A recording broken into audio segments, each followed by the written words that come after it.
Alright, what's up guys, MegaCoolMan52 here, also known as Hellboy, also known as Corey. So today I thought I would just do like, a little story, I guess you could say. And I don't know how long this video is gonna be, but basically, right now, I am in 8th grade.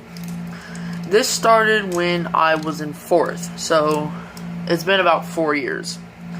So in 4th grade, I was new to the school coming in, and I remember being in the class before everybody else, sitting down.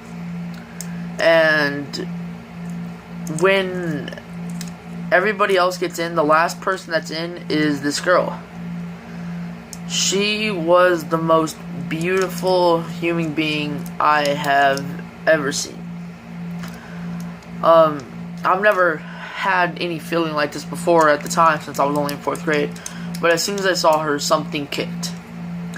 I started getting emotional, and we actually became very, very good friends.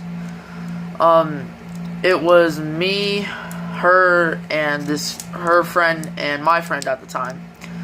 And all four of us would always sit together.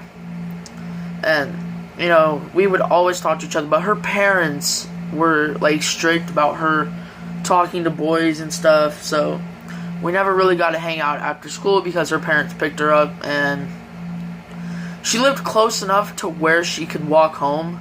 But since her parents were so strict, they didn't let her. And one day, she got a call after school saying that her parents couldn't come and get her. That, like, it was like a hold up in traffic from work and everything. Because her dad came and picked her up. And her dad couldn't come and get it because of traffic. And her dad told her to walk home.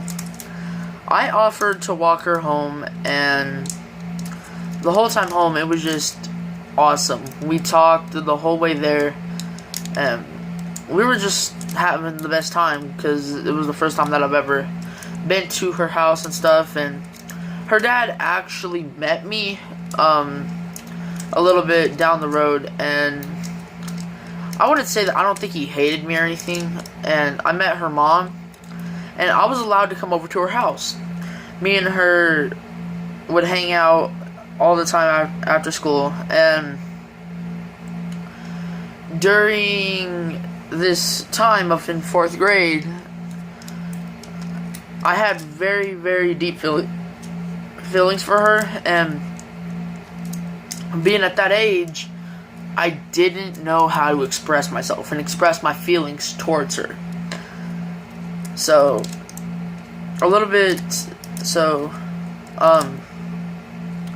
some time passes, and I think it was like near the end or at the end of school, like the end of 4th grade, my best friend at the time asked her out.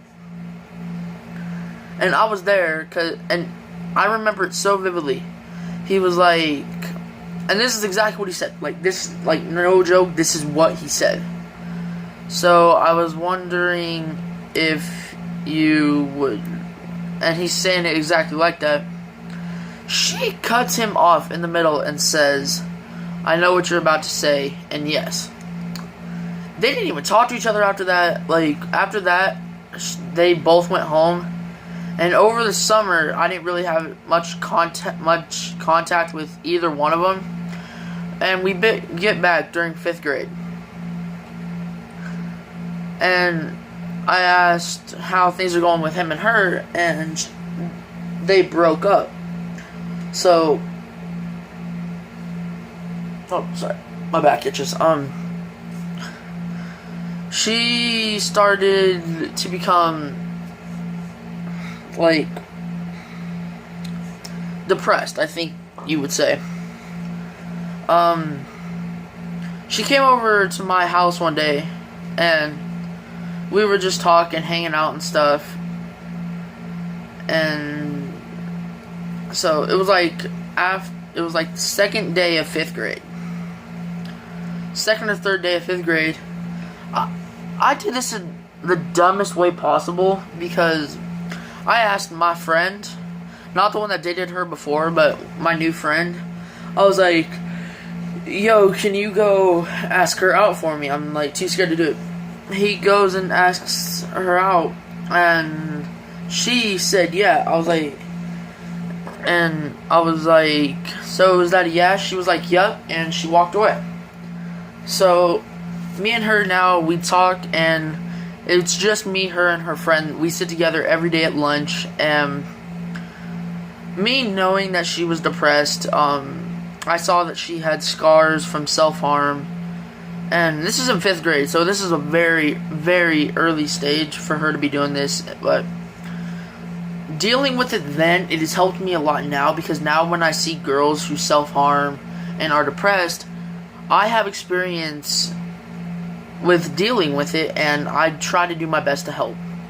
I have helped, I would say, at least 5 girls out of suicide, but she came, it was, I don't know how to talk, but there was one day, and after school, she was very unhappy, I guess you would say, and she didn't talk to me the whole school day. She just avoided me, and it was after school, and it was cold, it was snowy, and she was sitting on the swing crying, and she was very crying. All I had was, I had my shorts on. I don't know why I had shorts. I don't think I had jeans that day, so I was wearing shorts, shirt, and a jacket. And I go over to her, and I gave her my jacket, so now I just have a regular t-shirt on and some shorts, and we started talking, and I kissed, like, a lot of people might say I'm a bitch about this, but I feel very deep about this. I kissed her scars, and we went on the playground. Her lips were so blue, and she was shivering. She was just so cold. And we went up on the playground. She curled up next to me, and I held her. She said that she never wanted to let go, and I never wanted to let go either. We talked and talked and talked and talked, and around 6 p.m. we were out there for like 4 hours, and I walked her home, and after that, I let her keep my jacket, because I can tell that she was very cold. So I let her keep my jacket. I walked home in my t-shirt and my shorts, and, you know, I just really wanted her to hopefully listen to the conversation that we had, because I didn't want her self-harming, I didn't want her self-harming anymore. I didn't want her to, she said that she wanted to kill herself at a point, and I didn't want her to do any of this, so we talked, and I just didn't want her, you know, doing into this, because I loved her. I loved her very, very, very much. And going into 6th grade, I moved schools, and we couldn't talk to each other anymore. So I called her one day, and it was after we haven't talked for months. I said, hey, do you want to go to a movie or something? So a couple days passed. We went to a movie, and her parents were still strict about her. They didn't want her going to see a PG-13 or anything movie. So we went and watched Frozen, right? But the whole time we were holding hands, and it was a very warming experience, but we had to break up, and to this day I still feel very strongly about her. I still care for her a bunch. We don't talk anymore, so it kind of sucks, and I don't know what's going on with her right now. I hope she's okay. But I just wanted to give this little story. We're almost about to end on 10 minutes. And I just wanted to give this little story about my first love. comment your stories and about your first love. So share this video for someone else to see, and if any of you feel like you're gonna self-harm or any of you feel depressed, comment on this video for a way to me to comment on this video down below a way that you want me to contact you, and I'll do my best to help you. This is Mega Coolman / Corey. I'll talk to y'all next time with the next video. Peace.